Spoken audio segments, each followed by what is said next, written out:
Furthermore, the right to silence, the right to a fair trial, and the right to be innocent until found guilty is not in any way affected by the utterances referred to. No judge will be influenced by any documentary. Witnesses will be exposed to cross-examination.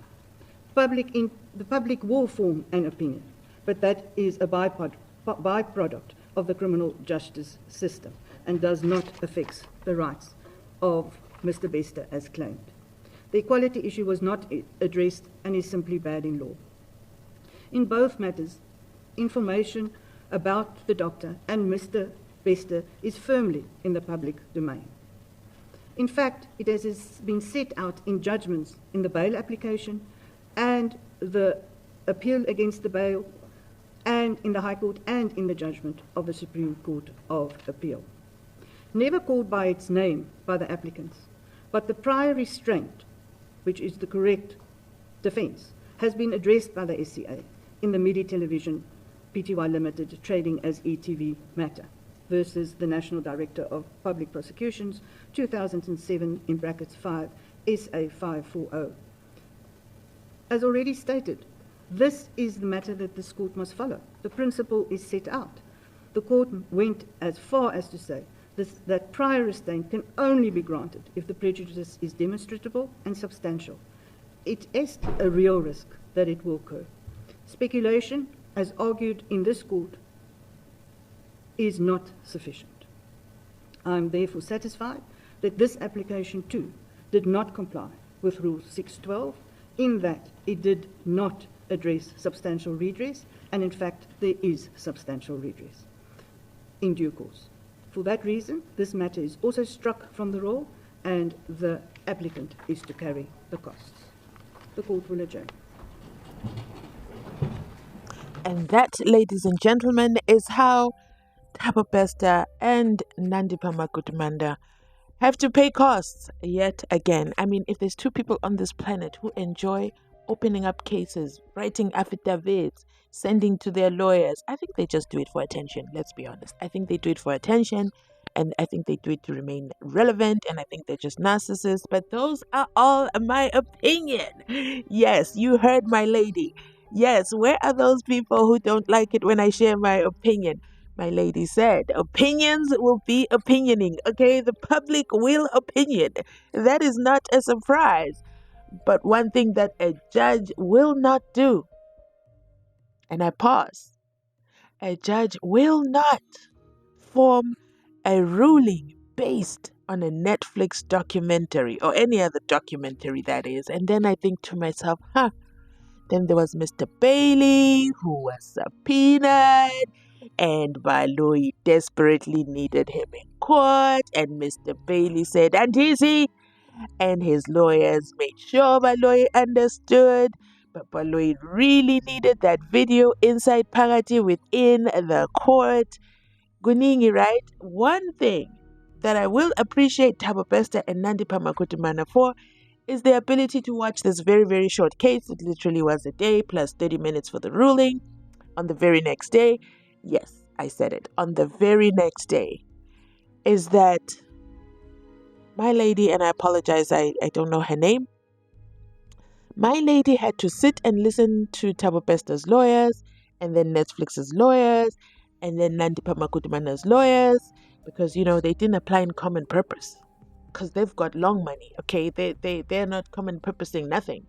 They each have their own representatives and their own angle that they're coming from, especially since Nandipha Makutumanda accepted the money and did not tell her lover. At least that's my opinion on the situation. But the purpose of this video is to highlight how my lady over here listened to those arguments on Thursday, full court sitting. Not a full bench like in Shadow TV, just her. She did have a full registrar bench though. She had 2 registrars for some reason. But anyway, we're not there. And she came to us at 8:30 in the morning. And she read a ruling. And she had their ruling separate. One for Nandipha Makutumanda and one for Thabo Bester. And of course, Netflix walked away, having won the battle of the giants. And not only that, Netflix then switched on the Netflixing for us and we got to watch it. Let me know down below if you got to watch it. I literally watched all three. Because I'm watching Beauty in Black. That's another series I'm watching on Netflix.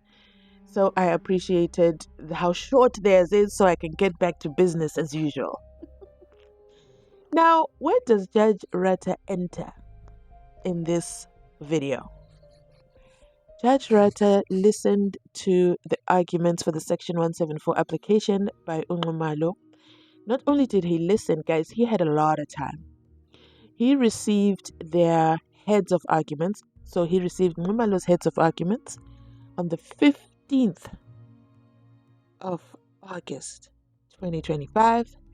And then he received Baloyi's on the, I can't remember the date, maybe the 20th or the 22nd, I can't remember. But he received it a couple of days. It means everybody would have time to read. And then, after receiving the heads of arguments, Unqumalo said he was never going to reply. So then they came to court. They then came to court, I think it was on the 25th. And then they did a full day. I think it was a full day. Whatever that timeline was, it was a full day. Then Baloyi responded, or should I say the doctors responded. And then they went away for a couple of days again. And by a couple of days, I mean it was a good 4 days. So possibly they finished their heads of arguments on a Thursday. So Friday, Saturday, Sunday. Yes, I'm counting the weekend because Judge Ndim also worked over weekends over there in the Western Cape. And then he also had Monday, and then they came to court on Tuesday. And he came to court with an untyped and unwritten ruling. It was so messy. It was such a mockery of justice. And then I asked myself, where is the JP? Did the JP not see that mockery of justice? And not only that, he then informs us there are no typists in Pretoria. Ladies and gentlemen, Exhibit A. My lady was literally sitting inside Phakathi within Pretoria. So one would be tempted to ask, which Pretoria is Judge Ratha talking about? Because my lady was able to do it in less than 24 hours, and I want to say less than 12 hours. He couldn't do it. She cited case laws too, many. He couldn't get his judgment typed. What a mockery of justice. Let me know if you noticed that as well. But also I want to hear from you. Have you started watching the Netflix documentary? How did you find it? Did it change your opinion on Thabo Bester, or did you form a new opinion on Thabo Bester? Spoiler alert. Let me know in the comment section. Drop a 4 if you want me to do a reaction episode by episode. I do have opinions. Unfortunately for Thabo Bester, the documentary led me to have more opinions. Nandipa's mother shows up. Nandipa's father. I have concerns. I have major concerns about him. He's not going to survive trial. He's not going to survive cross-examination. Nandipa's brand manager. Who else was there? Just the whole story, the way they put it together. I think they did a phenomenal job. I think they did a great job putting the story together. For those of us who are visual learners, so it's easier to follow the story.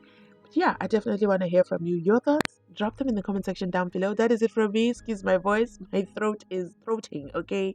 That is it from me today. Thanks for watching. Remember to like, to comment, to subscribe. I'll catch you for sure on my next upload. Bye!